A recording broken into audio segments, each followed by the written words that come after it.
Thank you, Kurt. This is Amy Lynn, and I'm the director of the Teaching and Learning Center, and I'm welcoming all of you to our keynote session, as well as those who are staying for the micro-teaching conference today and tomorrow. I think we're looking forward to a very full couple of days, and we hope that you get a lot out of it. Usually we get a lot of really great feedback from professors who spent 2 days with their peers and working on their teaching and learning practices. I'm very excited to be able to introduce our keynote speaker this morning. This is Dr. Elaine Eaton. She's an associate professor of education at the Workland School of Education. She's also an educational leader in the Residence for Academic Integrity. Sarah has a PhD in educational leadership, a Master of Arts from the University of Calgary, and she has a BA honors at St. Mary's University in Nova Scotia. She has worked in educational administration roles in various capacities. She's been in management, program development, program and practice evaluation, and she's also a consultant. She's also an educational consultant on many projects in several different countries. In 2016, Sarah was among an elite group of educators, being the only Canadian invited to an exclusive event at the White House on technology and the future of education.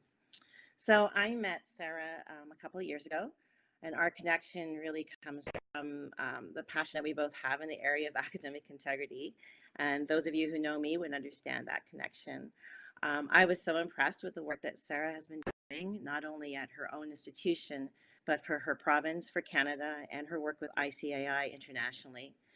But I guess I'm not the only one who's impressed, because Sarah has recently been awarded the National Award for Research and Scholarship for her contributions in academic integrity research in higher education. And we are so excited to hear that her book, Plagiarism in Higher Education, Tackling Tough Topics in Academic Integrity, is due out next year. So please join me in welcoming Dr. Elaine Eaton, and I will turn it over to her now to start her presentation. Thank you. Thanks so much for the introduction, Amy, and thank you for welcoming everybody to today's conference, Kurt, and thank you as well to Andres and all of the team for putting together the session today. We know that conferences don't organize themselves, even if they're online, and I know that a tremendous amount of work went into today's session. So I wanted to start by acknowledging all of the hard work and preparation that went into the power, the session for today. And so I was about to say PowerPoint, so I'm going to start sharing my slides. So hopefully you'll be able to see them. And you'll see me on camera. I have two screens this morning. I have my Blackboard on my main screen here, and I have my slides on another screen. So you may see me going back and forth between two screens. And I'll just check in as well and ensure that the slides are working. And if they're not, then I'll let me know. Sarah, the slides are not working. Sorry. Okay. Terrific. Well, we'll try again. We know that they did work. So let me please stand by just one moment. There we go. How's that? Much better. Thank you.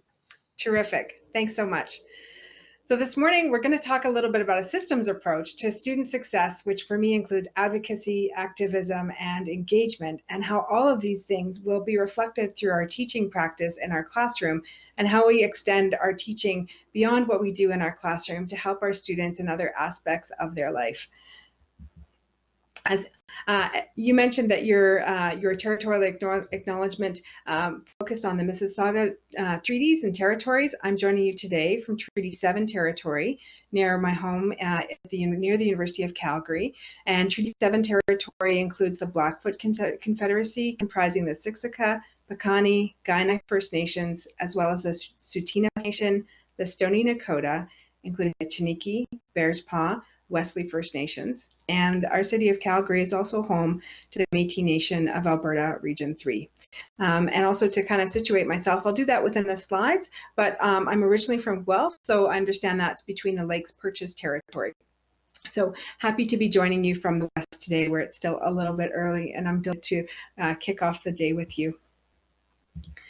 In terms of our time together this morning, I have a couple of things that I hope you'll take away by the end of our time together. One, thinking a little bit about what a systems approach to student success means for you in your practice, and I'll share some examples from my own practice. That the point of sharing the examples will be to get you to think about what does this mean for you, and how might your examples be reflected within the framework that I'll share with you today?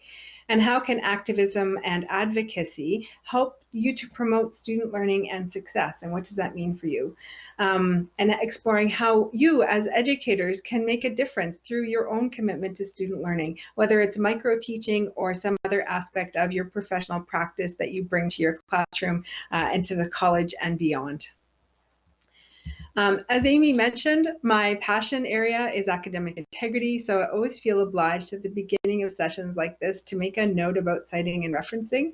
I've included a list of references at the end. Not all of the slides include citations, but all of the content is drawn from sources that I've referenced at the end.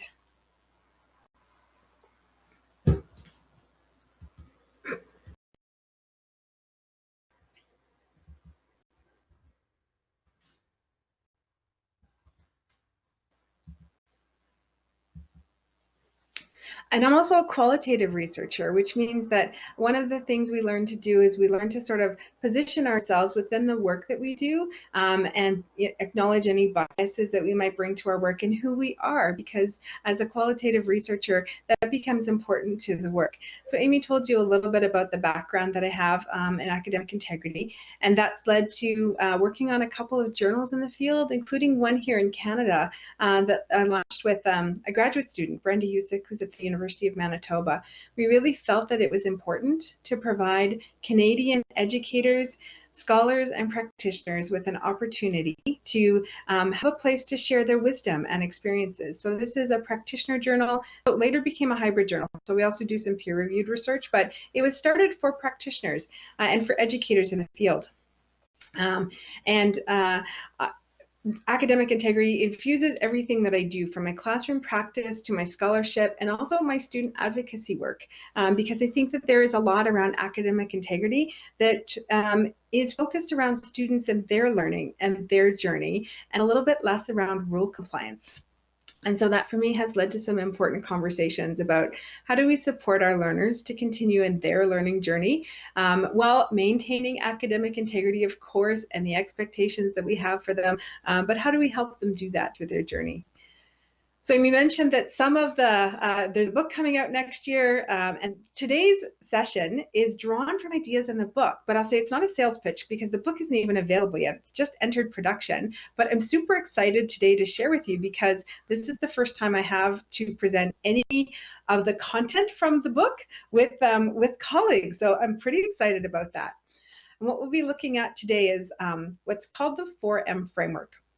So we'll be taking a systems approach to looking at some issues around student advocacy and teaching and learning.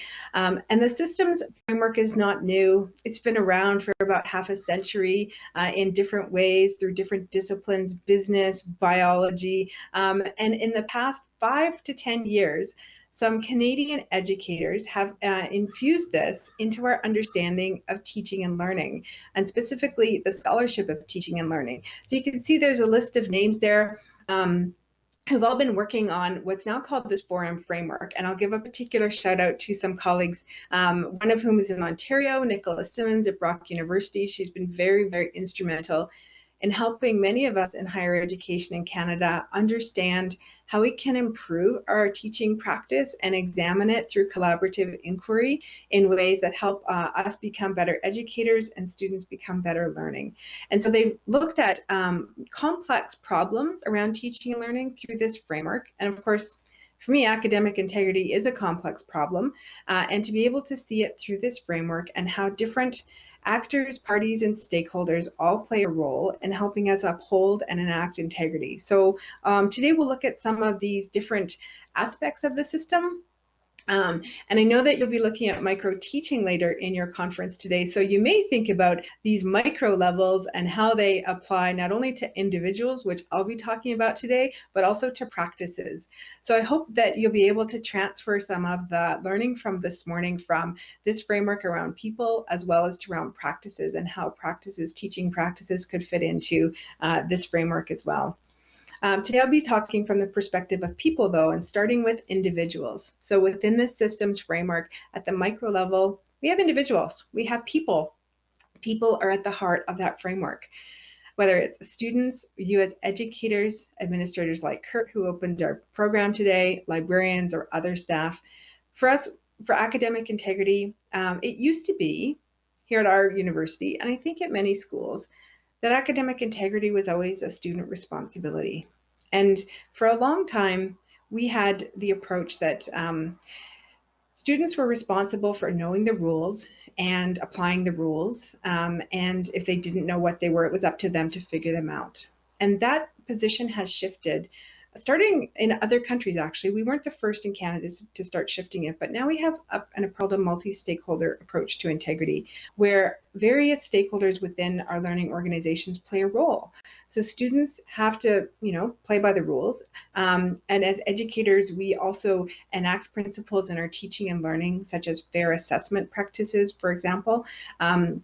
And creating opportunities for students to learn the skills and making the expectations around academic integrity explicit in not only our course outlines, but also in our teaching practice, and that administrators would conduct, if there's breaches, if there's an investigation that needs to be conducted, that they'll do that in ways that are fair and equitable for the students.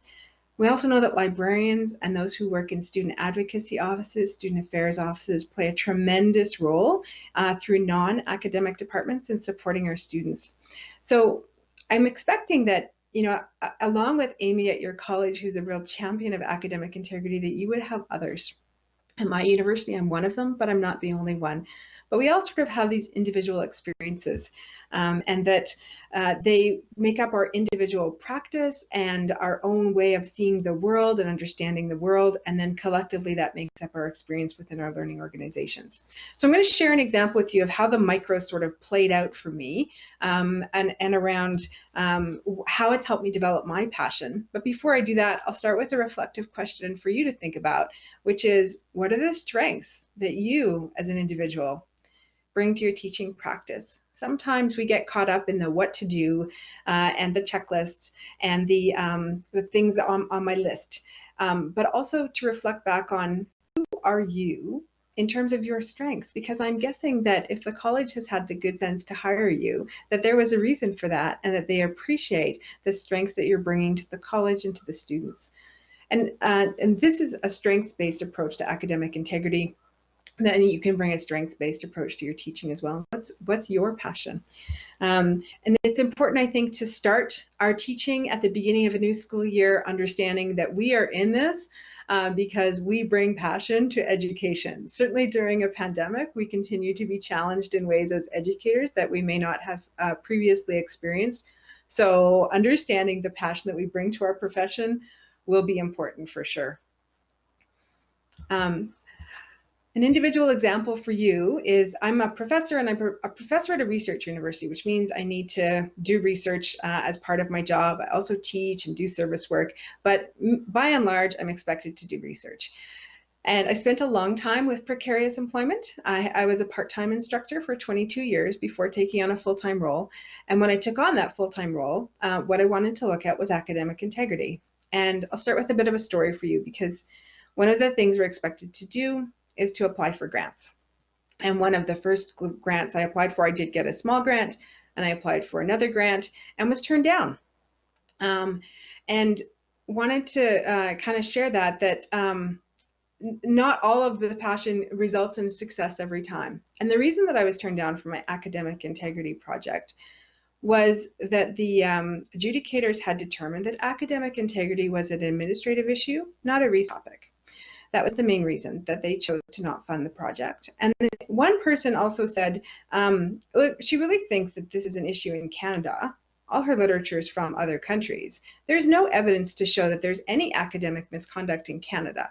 So the first step would be to do a literature review. And when I heard the reviewers' comments, or I saw them written in the letter, that academic misconduct was not an issue in Canada, I thought, come on. Just because the literature is from other countries doesn't mean that Canadian students wear halos and it's not an issue here. I thought, okay, so you'd like this literature review. Fine, challenge accepted. So work together with a graduate student to dig into all of the literature that we could find that had ever been published in Canada on academic integrity. And we were kind of a little disappointed, to be honest, because we found 56 articles that had been published over 25 years. In some fields, they'll publish 56 articles a month on a particular research topic.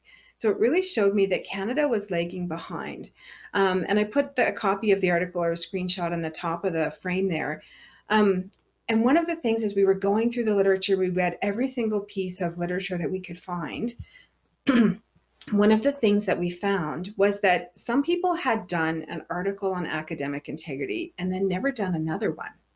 And there were two sort of important seminal pieces. Julia Christensen Hughes at the University of Guelph had partnered with Don McCabe, who did a lot of research in the United States, and they administered a survey across Canada, and they published two different studies from that that came out in 2006. But that was the only big study that we had in Canada.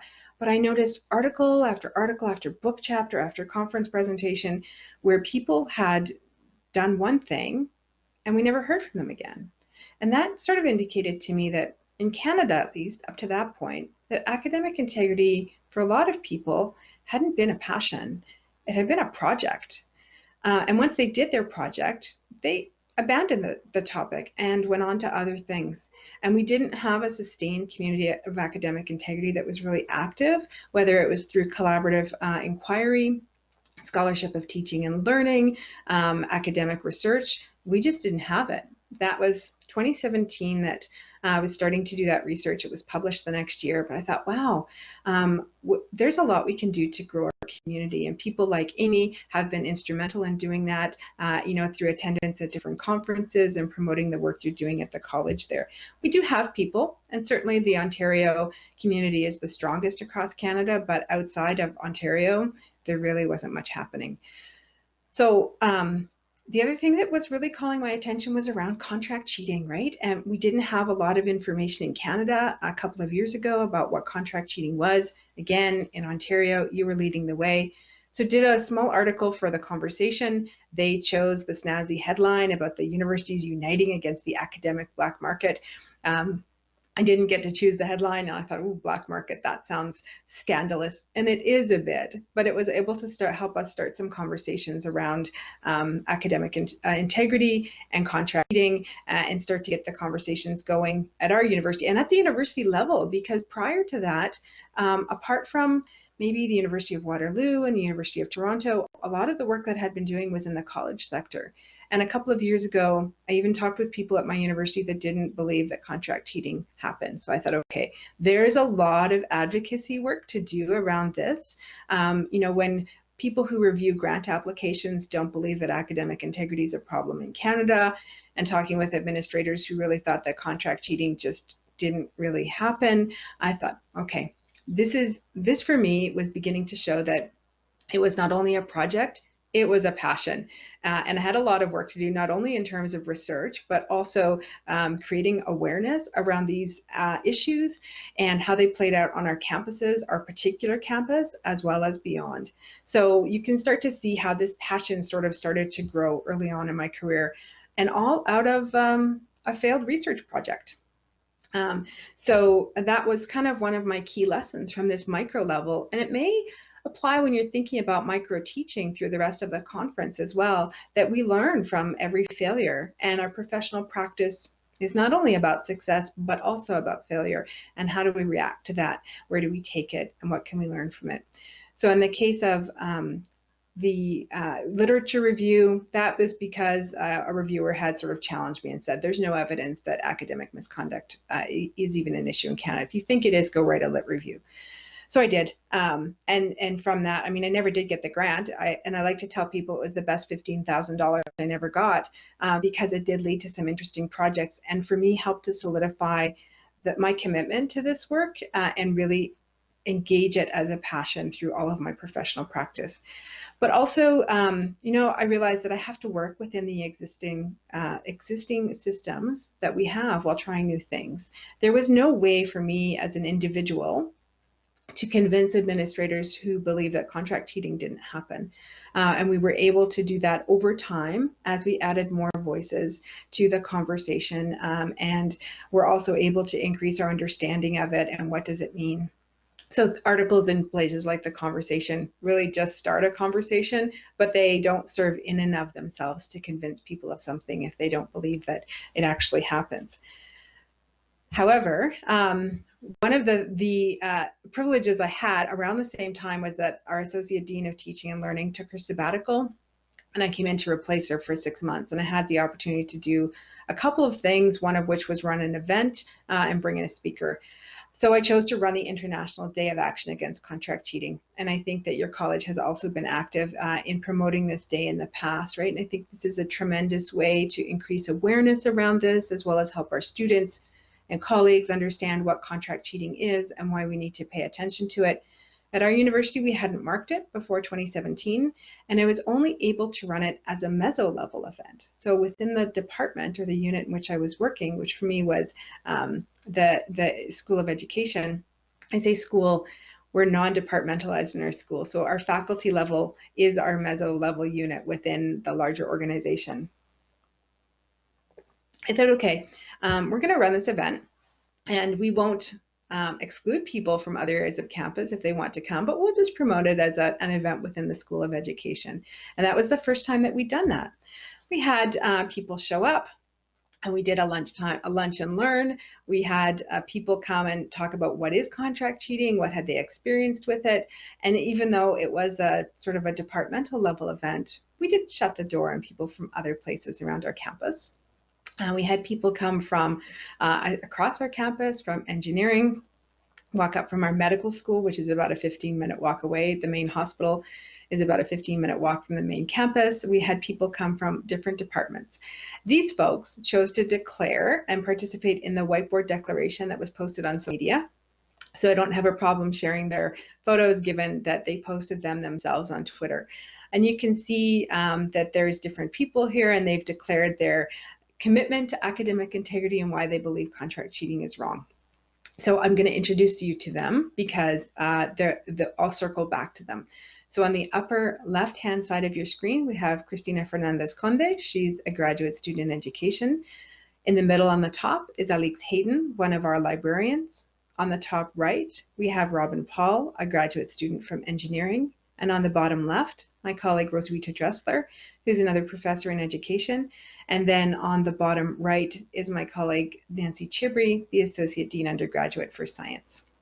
So these individuals decided to make their declarations on social media, and they engaged in these conversations around contract cheating, and it really became important to them. And to kind of put this in perspective a little bit, we have about 35,000 students at the University of Calgary and about 2,000 full-time academic staff. We had 12 people at that event. So it wasn't a really big number of people that showed up to talk about contract cheating. And at first I was, I'll be honest, I was a little disappointed because this was my passion and I wanted it to be interesting for other people. But that's okay, 12 people showed up. A few of them didn't want their pictures on social media. That's okay. These 5 declared that they were committed to working against contract cheating, whatever that looked like for them.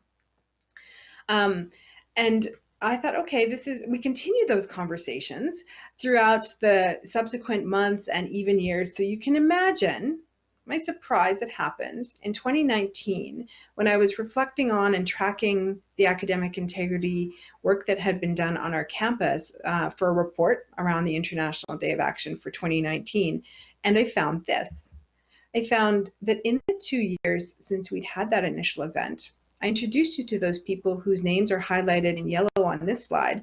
So Nancy Chibry and her colleague from medicine went on to create their own workshop around file sharing sites that they've given in a number of different venues now. That graduate student, the engineering graduate student, she went on to work on a research project with a published paper. That one was presented at the symposium, and just yesterday actually came out as a published paper in a journal. So she's a graduate student that ended up working on a text matching software, so like Turnitin kind of thing, on a project around that. Beyond that, my colleague Roswitha Dressler and I, so Dr. Dressler has a background in second languages, as do I. So we started figuring out, do these contract cheating companies work in other languages? We didn't have a lot of evidence about that because everybody working in the field spoke English, but we were pretty sure that they were operating in other languages. So we did a project. We found out, yes, we found 10 languages in a really short research project that said these SA mills and contract cheating companies are happening in a minimum of 10 languages. Those were just the ones we could identify. We believe that it's much more widespread than that, but we were able to show that not only is it a global problem, that it's a multilingual problem extending to just about every language that can be taught in Canada. The graduate student in education and I ended up working on a publication that came out in Mexico as they're building their understanding of academic integrity. And that librarian, who is in the middle of the top row, she's gone on to lead a systematic review around text matching software. So every single one of those people who declared their commitment to academic integrity in 2017 at this little lunchtime event where only a dozen people showed up in total, later went on to take on, in some way or another, their own initiatives or become involved in bigger initiatives that they wouldn't have taken on if they hadn't connected with that community in our campus in some way. That was a meso-level event. That was only departmental, but we didn't shut the doors on others, welcoming others who were interested. I think if it had been a meso-level event, it would just have been my colleague Roswitha Dressler on the bottom left and I just sitting there staring at each other. But because we initiated it, we supported it at the meso level, and we were able to have a bigger impact.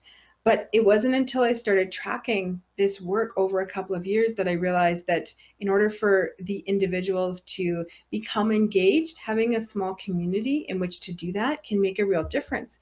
Because these projects that these people went on to do were by and large collaborative. They were all collaborative with other people. So somehow they either led or became involved in or inspired others to take on some of this work for themselves. So you can start to see how the work becomes amplified when we start to work at a meso level, whether it's academic integrity, or working on assessment or other areas of teaching and learning, that this expansion and sort of multiplier effect can have an effect over time, but it may not be evident right away. So as you're thinking today about engaging in your micro teaching, for example, also think about documenting what you're doing and what you're learning, keeping notes, keeping your journal, because over time you may find that you're making progress in ways that you wouldn't have observed if you hadn't taken the time to write it down and track it, because if we hadn't tracked this, we would never have been able to see the impact. So from this meso level event, what I learned from this is that really even small events can be a catalyst for change over time. I mean, if you think about tracking the number of participants that have, I'm sure that organizers today are noting how many people are here today.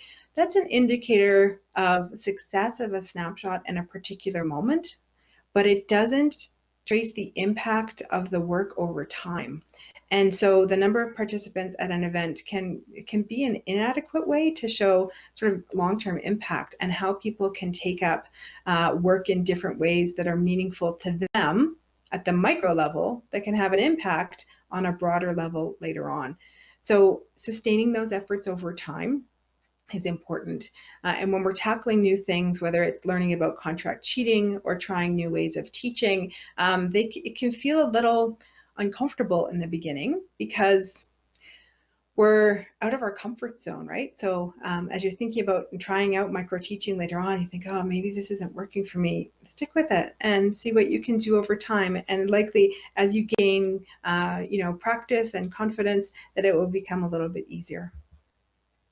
So I wanted to ask you, what have you done together with your colleagues and other small groups, maybe at a unit level or even with small groups of colleagues, that have made a difference over time? And I expect that each of you in different ways as educators, practitioners, have done things together with colleagues over time that have made a difference to your students and to your institutions. So the next question is, what have you got planned coming up? What's planned for you for this year to keep up this momentum? I don't know about you, but I find I'm collaborating in different ways. Now that we're still mostly working from home, here we are anyway at the University of Calgary and doing things differently during a pandemic, and sustaining that passion that I brought to my work in the beginning seems to have shifted during the pandemic. And I think the new school year is a great time to reignite that as we start to engage with our students, because they're going to need us. They're going to need us to have that passion as we go through our school year together with them. So those are some questions for you to think about as you engage in the rest of your conference today. So we'll kind of move from the meso level to the macro level. And you might remember that I talked about that literature review and the 2 seminal articles that had come out of it with Julia Christensen-Hughes at the University of Guelph.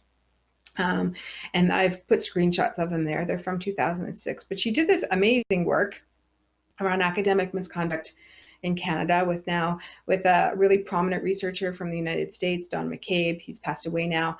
But together, Julia and Don had done this work together that really set the foundation for academic integrity. And I'd read their work because of the literature review.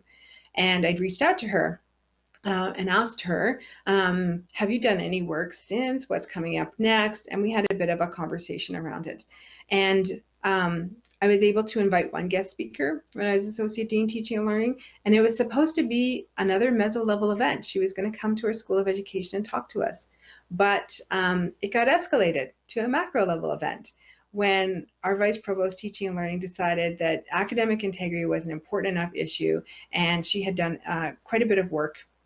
And so the whole university was going to be invited to this one. So we invited her out in 2017, and she did a workshop for everybody who wanted to attend. We had 150 people come from across campus. So you can see the numbers are getting bigger, and over time the impact of that will grow as well.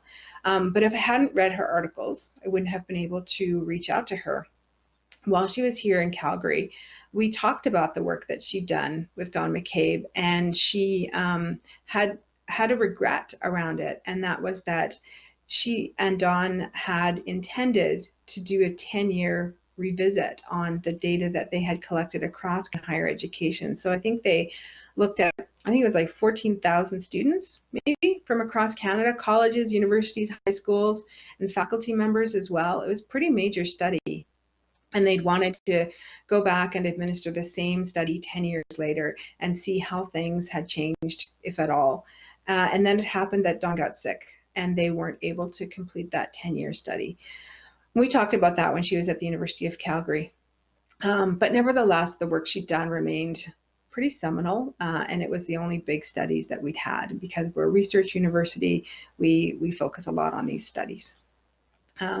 So she came out and did a big workshop for us, 150 people there, and it really helped to catalyze our campus community around academic integrity and helped us to think about it in ways that we hadn't thought about it before. So we'd gone from, thinking about it at the micro level, and I'd done that lit review, and some people might call it leveraging, but also thinking about how can I get other people to learn from an expert like her and to have conversations in themselves that will catalyze them to do work that's important to them within our university and beyond to help promote our understanding of academic integrity. Because it was still in the back of my mind, these adjudicators who rejected my grant application on the basis that academic misconduct was not an issue in Canada, or at least there was no evidence of it at the time, except for these 2 studies sort of done by Julia and Don in 2006.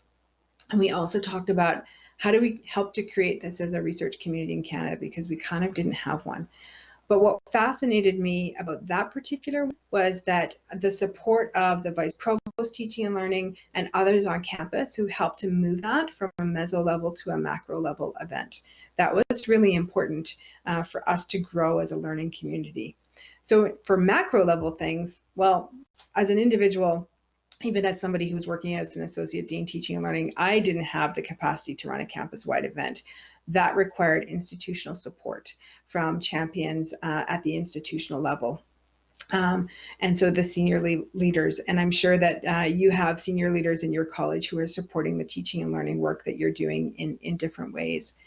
And also, for us, aligning our academic integrity conversations with our institutional priorities and strategies, it's embedded in most of our learning institutional strategies. It might not be direct, but it's there because as institutions, we care that our students learn in ethical ways, and we care that our educators teach in ethical ways. So it was embedded in our strategy, and to be able to connect the work that we're doing on an individual basis to what's important in our departments and what's important in our institutions can help us as individuals catalyze the work even further. So those were sort of important learnings, and also to get people engaged and find champions for the work. So my reflective question for you is, how are you aligning your individual passion with your school's priorities and vision and mission in a meaningful way? And that's not to say that we become mouthpieces for our institutions, but rather that we find meaning in the work that we do in ways that are connected to the organizations that we're working with, and that we become part of the community in a meaningful way. And one of the things I think in talking with many educators during the pandemic is the sense of isolation as we're working in different ways and doing things differently, and the increased stress around it. We might not have the same opportunities to connect with our colleagues and peers, maybe after work for a beverage or go for a coffee. I heard from a colleague on our campus, we're starting to reopen, but our Students' Union building is still closed down. So there's nowhere on campus for people to get coffee or buy lunch. So these spaces and places where we create community with one another become important for us as educators. And thinking about the work that we do and how we can connect it in a strategic way to our learning organizations, because I think that helps us to create a sense of community, but to do it in ways that are authentic and genuine and not just singing a song because that's what we're supposed to do. And whether it's teaching and learning or academic integrity, to find that connection, I think helps to make the work much more meaningful and can help you sustain that passion over time.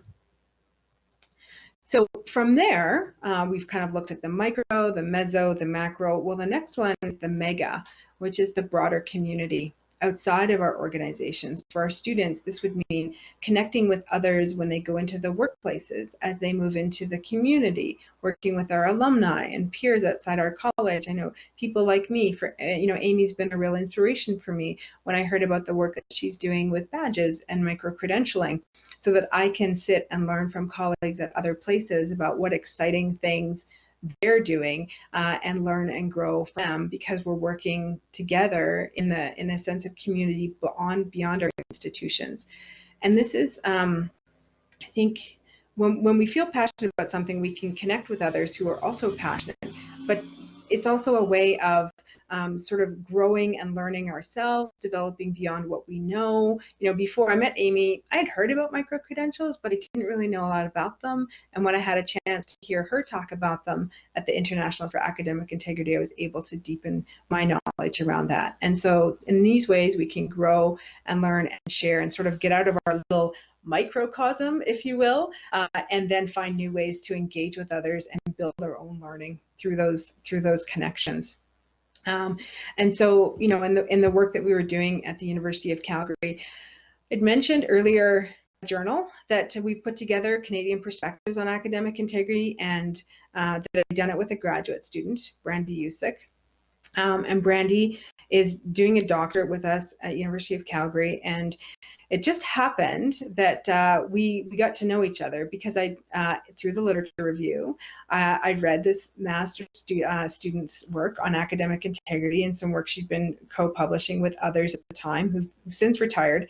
And we sort of met each other accidentally. She didn't come to the University of Calgary to study with me. We have our graduate programs in these online programs. It's a huge program, 900 education students who work mostly online. Brandy was one of our students. We met at a barbecue, actually, that we had for grad students. And it was a little awkward in the beginning because I was talking to her. just as a grad student, didn't really know her. She introduced herself as Brandy. And I said, okay, well, welcome to Calgary. What did you do your master's on? And she said, academic integrity. I was like, you work in academic integrity and I haven't met you yet? Okay. And I said, Brandy, I said, are you Brandy Usick? And she sort of laughed and said, yes. How do you know my last name? And I said, well, I just read your master's thesis. And she sort of stopped and looked at me and she said, you read my master's thesis? Because it's not very common that someone would pick up a graduate student thesis and read it unless they're the supervisor or an examiner. So I had to kind of backpedal a little bit and say to her, I'm like, yes, I read it because I was working on this literature review about academic integrity in Canada, and your thesis happened to come up. So yes, I read it. So things got a little less weird after that, after she knew that I wasn't stalking her as a grad student, but that I was sort of learning more about this landscape in Canada that we had. Anyway, it turned out later that we were able to work together. I was able to work with her as a supervisor, and she's still in the program, happy to say, and continuing to work towards her goals.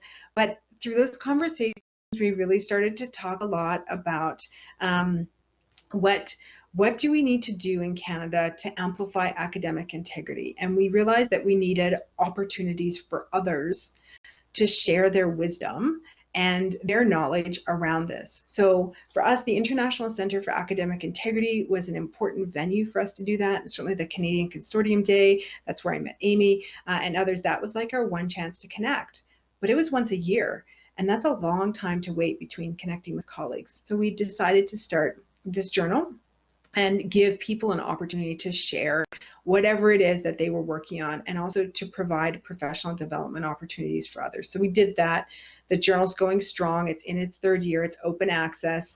There's no fees to publish or download articles. You can download anything. By the way, if you just saw my cat come on camera, her name is Georgie, and she really likes to talk about academic integrity, so she'll probably be here for the duration of the session. So anyway, Brandy and I started this journal, but then the work kept going. We thought, okay, we need, not everybody is confident enough to publish in a journal. It's a little scary, or the peer reviews a little bit scary. So I thought about, well, what if we did a book about academic integrity in Canada, and what would that look like? And so that led me going back to Julia Christensen Hughes, because I called her up. By this point, I could call her up because I knew her well enough to say, I'm thinking about a book. Would you write the foreword for it? And I said, I would like it to come out in 2021, because that would be 15 years after the articles that she published with Don McCabe on academic integrity in Canada. I'm like, this would be symbolic, and we could show, even though you didn't get a chance to do that 10-year revisit with Don McCabe, what we could have done in 15 years as a community. We've had a symposium, we've launched a journal, we've started connecting as a community, and she did one better than say she would write the foreword. She said, why don't we edit it together? So we've started. We started the book. It was accepted by Springer Nature. Some people are writing chapters as we speak, and it should be ready by 2021. So we'll be able to mark that 15th anniversary. And I think for me that will be a way to solidify our mega level community around academic integrity in Canada, because we'll have chapters from different provinces. Some of the things I'm super excited about is, when we talk about academic integrity and the fundamental values that underpin them, that are articulated by the International Center for Academic Integrity, we talk about courage, fairness, honesty, respect, responsibility, and trust. And those are universal to some extent, but they're also played out in different ways in different contexts. So I'm excited about this book because we have contributors from Quebec who will be able to speak about the Francophone context, and we have 3 Indigenous contributors who will talk about what academic integrity through an Indigenous lens means to them.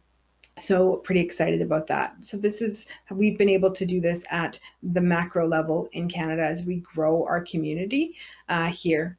But this wouldn't have been possible without a successful partnership and without being able to connect, in this case, with Julia Christensen Hughes, who had done this seminal work, and being able to listen to her and find out that she had some regrets around the work, that she was never able to go back and do that 10-year revisit. And by the time Don McCabe had passed, the survey that they'd initially used was kind of in a bit of a transition phase after he passed, and it wasn't really being used. Anyone hadn't created, and there was no way to go back and replicate that work from a, from a scientific point of view. You want to be able to replicate the studies, and we weren't able to. So we were able to do other things with, through the book.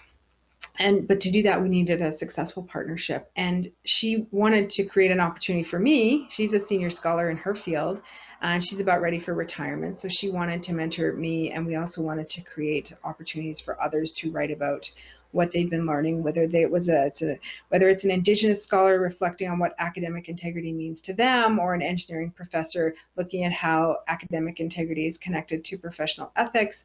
And I hope that we'll hear a lot of different voices around this as we go along. So you can start to see, right, how through an individual passion we can start to scale up, and we won't all be able to do this in exactly the same ways, but you think about, you and your own practice. It's about giving back to our communities. And what does this mean for you? For me, it was about giving back to my academic integrity community in Canada, because this is my community, and I'll stay connected with them for the rest of my life. What about you? Who's your community?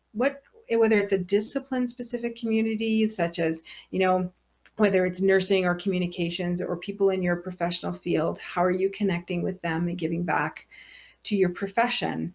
What does that look like for you? And as well, how are you creating opportunities for others? So for me, it's about working with grad students, giving opportunities to grad students, and also working with early career professionals and scholars and finding ways for them to share their knowledge and grow their knowledge and push their limits. But each of us as professionals, we all have something that we can give back to our communities, as we're encouraging the next generation to find ways of expanding their horizons and doing work that's meaningful for them. So as I kind of reflect on this framework and what I've learned from it, from some of our Canadian colleagues who work in scholarship of teaching and learning, and thinking about, what's your passion for teaching and learning? What brings you to the college every day? And then how do you leverage that passion to help your students? And I mean, for me, academic integrity work is about students and helping them learn and grow and understand expectations, and for having conversations around academic integrity isn't just citing and referencing. It's about learning ethical decision-making skills that you can apply later in your job, and for connecting integrity to ethics and making wise decisions after school and in your job and as a person, because that's why this matters. And then how do we create these positive learning experiences for our students, right? With academic integrity, so much of the history around it has been punitive, and some people are even still afraid to talk about it. On our campus now, we're not afraid to talk about contract cheating anymore. And it went from a couple of years ago, people believing it didn't really happen, to now people talking about it in department meetings. Certainly during the pandemic, it's become more of an issue. There's more awareness around it, whether it's straight out students buying assignments from third parties, or engaging in unethical file sharing, to people impersonating students for exams. We still, by and large, believe in the majority of our students, and we believe they're there and they want to learn in positive ways. Sometimes they make poor decisions, and there's a small percentage we know that will engage in misconduct behaviors for deliberate reasons.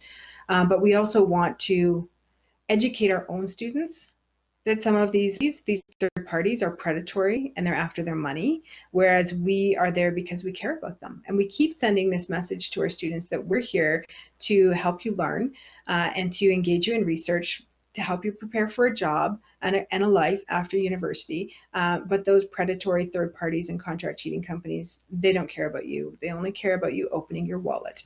But we're having conversations now that a couple of years ago just wouldn't have been possible. So we're starting to look at our work and how do we do this in ways that are sustainable and that can be sustained. So, I mean, yeah, I've become passionate about academic integrity, but one person can't do all this job, and to be able to use that multiplier effect to get others on our campus engaged, right? And so, when I think about your college and the work you're doing around badges and micro-credentialing. I know that you're standing as an exemplar of excellence across all of Canada, and yet one person can't champion the work. And so, I mean, they can champion the work, but if in order for it to be sustainable, there need to be multiple champions working in different ways across the campus and over time.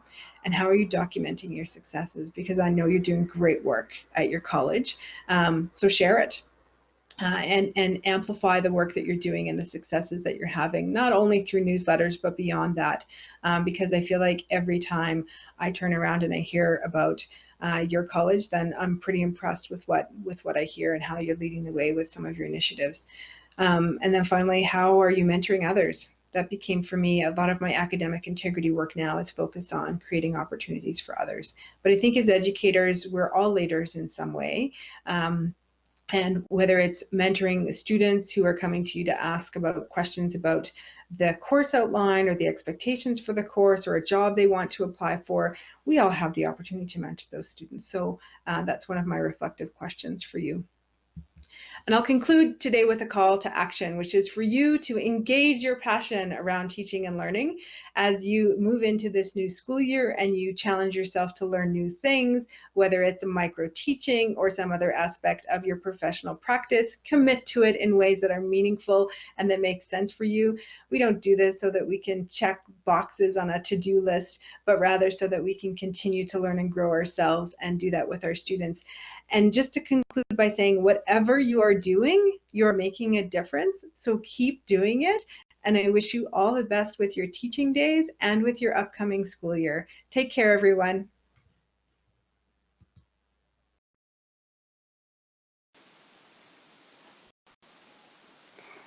Thank you so much, Dr. Eaton, for starting off our Summer Teaching and Learning Conference. Can everyone hear me okay before we go on to take some questions? All right. Sound is good. Perfect. I see we have the chat back on, so I encourage you to think about some questions that you would like to ask Dr. Eaton. And I'll monitor the chat. We might not get to all of the questions, and if we don't, we can always pass them along and get the answers back to you. So while we're waiting for those questions to come in, I do have one of my own.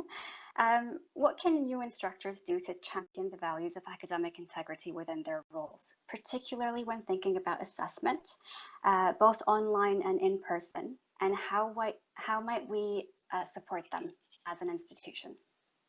Oh, I love this question. It's probably a topic for another conference. We're talking a lot about assessment on our own campus as well. And I can tell you one of the things that we've been struggling with on our campus, and that is sort of traditional assessment, if you will, versus alternative assessment. And people who work in our Teaching and Learning Center, myself included, advocate for alternative assessments whenever possible. So thinking about you know, if we can, do podcasts, do infographics, do collaborative projects, and thinking about how can we do assignments that can't as easily be outsourced.